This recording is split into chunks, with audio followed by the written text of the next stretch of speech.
Antes de começar, já deixa o like, se inscreve no canal e ativa o sininho. Isso ajuda a compartilhar a palavra com mais pessoas. Seja abençoado ouvindo esse episódio.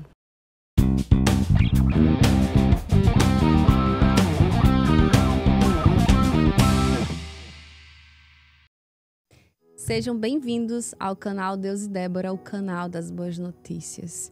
E hoje, nesse vídeo, eu quero falar com você sobre 5 atitudes que revelam um filho de Deus. Lembra? Mas todo mundo é filho? 5 atitudes que revelam, ou seja, nem todo mundo é filho, ou nem todo mundo que diz que é filho é realmente um filho. Então, bora lá, que a palavra de Deus não nos deixou a gente sem saber. Muitas vezes é a gente que não quer saber, não busca a palavra.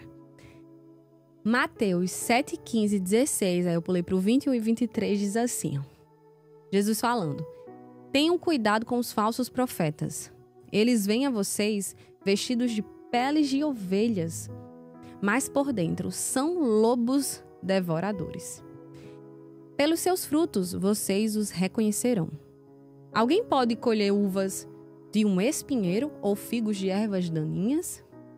Nem todo aquele que diz Senhor, Senhor, entrará no reino dos céus, mas apenas aquele que faz a vontade do meu Pai, que está nos céus. Muitos me dirão naquele dia: Senhor, Senhor, não profetizamos em teu nome?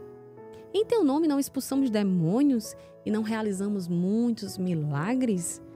Então eu lhes direi claramente: nunca os conheci. Afastem-se de mim, vocês que praticam a iniquidade. Meu Deus, isso é forte, não é? É possível você usar o nome de Jesus com autoridade, porque o nome dele tem poder, mas você não ter relacionamento com ele. Ou seja, se você vê alguém, mas aquela pessoa está profetizando, mas aquela pessoa está expulsando demônio, está fazendo milagre. Preste atenção. A evidência desse poder não qualifica alguém que é um filho de Deus, alguém que tem intimidade com Deus.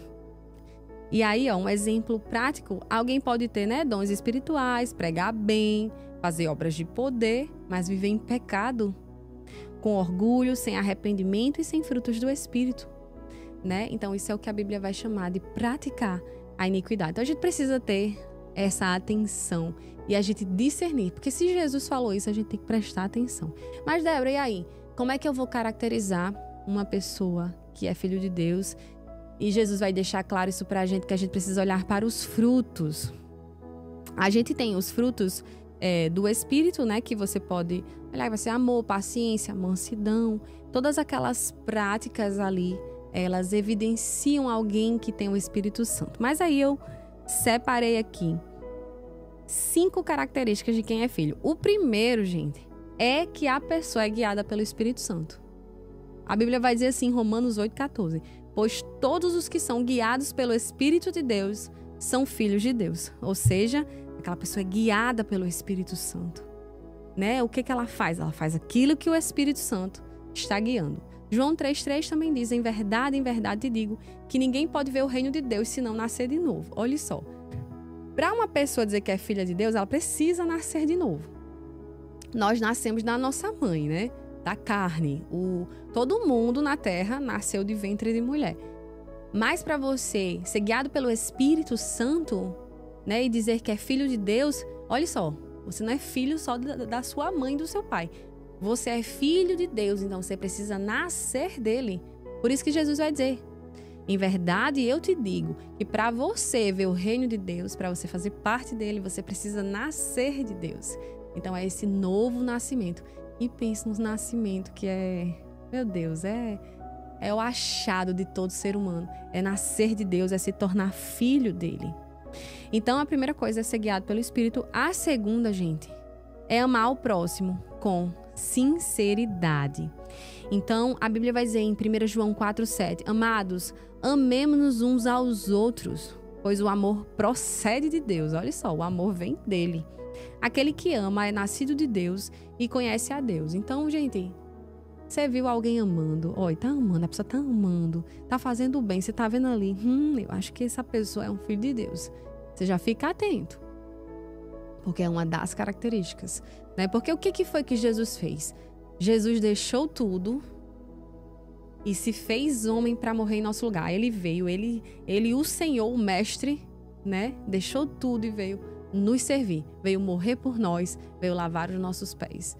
Então, Jesus, ele veio amar. Então, se eu agora creio em Cristo, eu também farei as mesmas coisas. Eu vou amar, porque o amor dele agora habita em mim. Isso é uma prova, né? Uma testificação de que você é um filho de Deus. Terceiro, você obedece a palavra de Deus.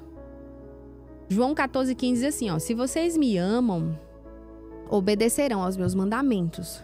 Em 1 João 2,3 diz: nisto sabemos que o conhecemos, se obedecemos aos seus mandamentos. Então, assim, se minha filha me conhece, ela sabe o que é certo e o que é errado, porque eu falo, ela me conhece, está perto de mim, então ela vai obedecer. Então, às vezes a gente fala assim, eu creio em Deus, né? Mas se você parar para pensar, até os demônios, eles creem em Deus e também eles tremem diante da presença de Deus. Mas eles não obedecem a Deus. Então, veja, creem em Deus, até os demônios creem. Mas nós precisamos obedecer. Essa vai ser a prova. Não, eu sou filha de Deus, eu amo ao Senhor, eu recebo tudo que Ele fez por mim. Então, eu obedeço a Deus. Então, é a prova de que você é um filho, é a obediência. Gente, e antigamente eu lembro que eu não entendia essa obediência. Eu dizia, eu vou ter que obedecer, eu tenho que fazer o que Deus quer. Gente, porque assim, Deus é bom, Ele é a paz, Ele é a vida. Então, quando a gente obedece a Deus, a gente prova da paz, sabe? E obedecer a Deus é provar da paz, porque não existe outro lugar. Obedecer a Deus é fazer aquilo que é a vontade dEle, que é perfeita. Ele sabe o que é bom pra gente. Então, por isso que para você ter sabedoria, você precisa temer a Deus. Você precisa reconhecer, né, que você está em natureza pecaminosa, que você necessita do perdão, que você necessita da mão dele que já está estendida para você. Você precisa reconhecer. O homem precisa reconhecer sua miséria para tocar na mão de Deus e ser curado por ele.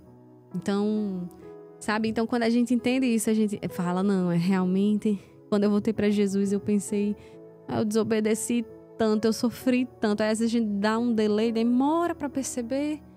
Mas pessoas estão orando por nós até que a gente perceba que as nossas escolhas e as escolhas de Deus, fique com as escolhas de Deus, porque os pensamentos dele são mais altos que os nossos. 4, para que você tenha a característica de que é filho de Deus, pratica a justiça. Então, 1 João 2,29, 1 João 2,29 diz assim: todo aquele que pratica a justiça é nascido dele. Então, nós somos praticantes da justiça, né? Nós não vamos ver algo errado e vamos fazer. Não podemos fazer isso. Isso não faz parte da nossa natureza. Imagine você, né? Um ser humano normal, com a consciência normal. Você não faria mal a uma criança, por exemplo. Aí você imagina, você ver alguém fazendo mal a uma criança e você não vai fazer isso. Porque isso não faz parte daquilo que você faria. Então Deus tem uma natureza, a natureza de Deus é fazer o que é certo, é fazer o que é bom. Então essa natureza agora, uma vez nascidos de novo pelo Espírito, precisa habitar em nós, para que a gente também seja praticante da justiça. Que a gente bata a palma para as coisas certas, para as coisas erradas, a gente, Às vezes você tá num círculo de amigos, né? E a pessoa solta uma piada ali que eu tenho certeza que se Jesus estivesse ali ouvindo, Jesus não ia rir. Por que você vai rir? Então não agrade essas pessoas, agrade a Deus. Né? Você também não precisa ser também sem sabedoria, fazer, não. Mas é tipo, não, gente, isso aí não dá, não. Eu sempre costumo dizer, pode ser o Papa, meu esposo, pode ser minha mãe, quem for, fez uma coisa errada, eu não vou aplaudir, não. Porque, assim, a gente precisa entender que a verdade está acima das pessoas. A verdade está acima das pessoas. Porque se você colocar as pessoas acima da verdade, você vai negociar coisas erradas na sua vida. Então, coloque sempre a verdade no lugar da verdade. Porque Cristo é o primeiro, Ele é a verdade. E as demais coisas se ajustam. Não negocie, sabe?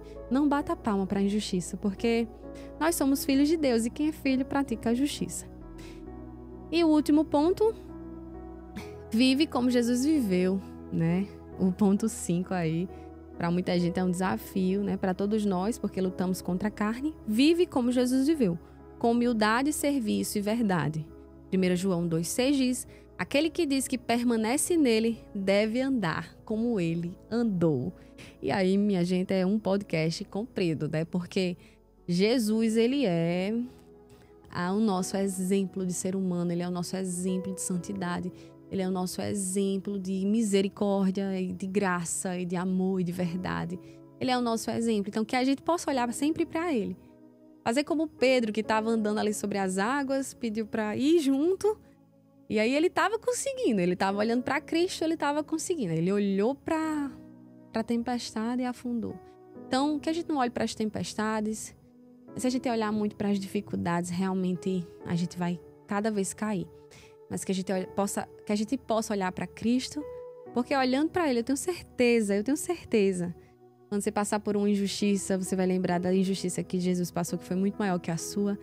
Quando você passar por qualquer coisa, se você olhar para Jesus, eu digo a você, você já venceu o mundo, porque Ele venceu a morte. Se você está nele, você vence com Ele. Amém? Então pronto, esses foram os 5 pontos aí de características. Se você quiser saber mais, você pode acessar a sua Bíblia e ler, que é a Bíblia Sagrada, a melhor pregação que você pode ouvir, ler, porque é a palavra revelada de Deus para a sua vida. Amém? Eu espero que vocês tenham recebido uma boa palavra. Se ficou alguma dúvida, deixe nos comentários. Não esqueça de dar o like no canal, nesse vídeo, e se inscrever no canal. Até a próxima, se Deus quiser.